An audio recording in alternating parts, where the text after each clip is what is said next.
Today I will be meeting with Graeme, who is a Sandpiper Fellow and teaching member of the British Association of Immediate Care.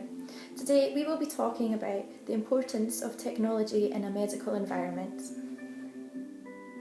The Sandpiper Trust are a charity-run organisation who provide emergency care to the pre-hospital setting for remote and rural Scotland. My day-to-day job, is very variable, very exciting and very rewarding.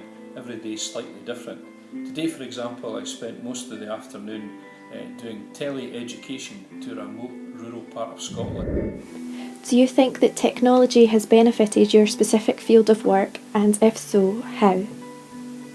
Well, I think it's benefited us enormously in that we can now use a system called Adobe Connect to connect to anyone throughout the world, really, when it comes to skills or medical education. So quite recently we've done some skills teaching. We had 3 participants, one in New Zealand, one on the island of Orkney and one on the mainland in Glenelg, and we were able to do skills teaching to these guys.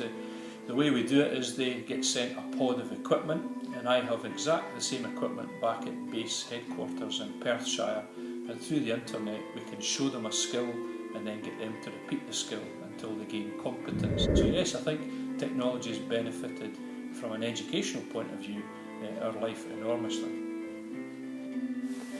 Are there any new or recent technologies that will help you carry out your day-to-day job?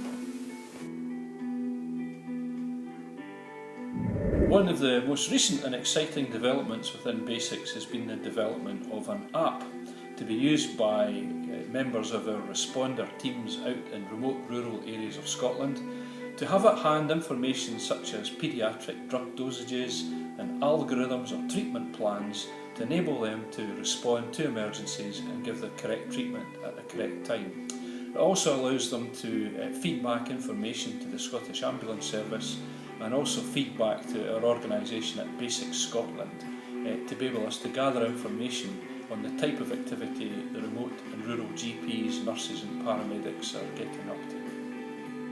How is this app going to benefit the first responders?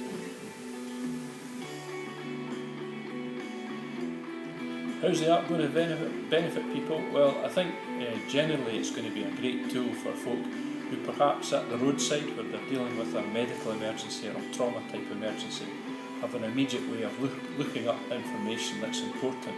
For example, if it's a tube that needs to go down someone's airway, they can very quickly get a good idea of what type of tube to use, the size, etc. So I can see it having enormous benefits for our members of Basics, the responders, who tend to be GPs, paramedics or nurses who work in remote and rural areas.